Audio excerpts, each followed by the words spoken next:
another good win. What about that first half performance? Yeah, I think first half probably as good as we played. At times. I just said to the lads at half time, I thought we could have, the score could have been any score. I think at half time the chances that we had, we weren't, lethal enough in the final, in the box. But you got to give great credit to their goalkeeper made 2 or 3 outstanding saves in that first half. But yeah, we needed to be a little bit more clinical. But some of the football and some of the movement, was excellent.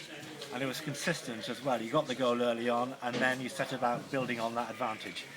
Yeah, we did. We knew, similar to when we were away at Stalybridge, if you let Stalybridge, come here and get the ball down and play and build confidence, similar to what they did late on in the second half, they've got some good players and they will play.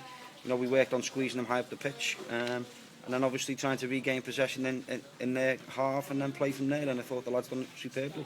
And Nathan Jarman into double figures now in terms of his league goals this season, and he seems to have that knack of just shaking off a marker and finding a little bit of space.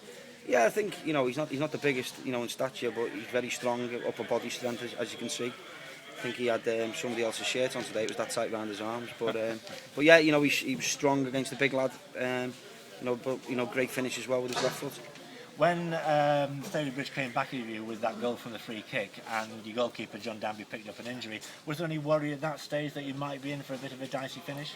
I think so, yeah. I mean, at that time, that Stalybridge had made a number of substitutions, and when you're 3-0 down, you can tend to go for a little bit more, and if you get beat 4-5, it doesn't really matter. And great free kick, by the way, unbelievable finish. But I just thought, we changed ourselves a little bit, and got our shape a little bit back, and I don't think they were, apart from the little bit at the end when John couldn't move because of his back, I don't think apart from the free kick, John really had a great deal to do. What about John Danby? He was down for 2 or 3 minutes, and obviously we were a bit worried about that. Is he okay?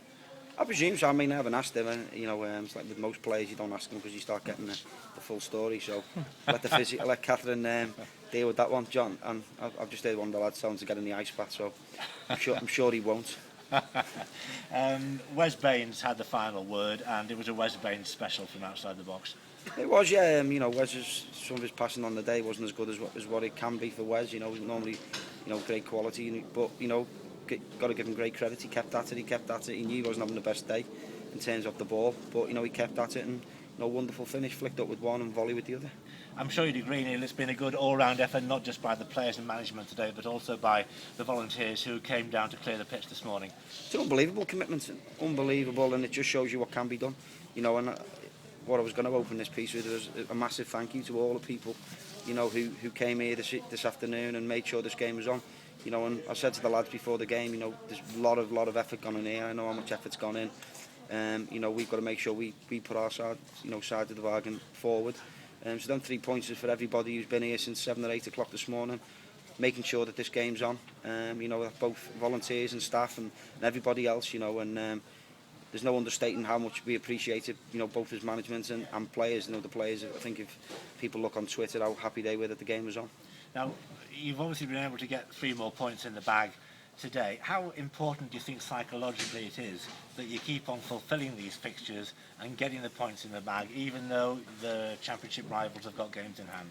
Well, I think that's been part of my plan since we got to the top of the league. And anyone who knows me, particularly Calvin, because he's the usually one who gets the brunt of it. As soon as I see a cup game that we're not in, I'm already checking out who's playing who, and if one of them's due to play us, can we play them? Can we move a fixture forward? And we have done, because we know the bad weather's going to come, as it has done. But again today I was keen to get the game on, and thankfully all those people have turned out. I believe in the hundreds almost. To make sure that this game's playable. And you've only got to look. In the Football League, there's lots of big clubs with games off today. Great credit to our groundsmen and everybody here that we managed to get our game on. And now you've got, I think it's 2 weeks before the next league game when we play Brackley.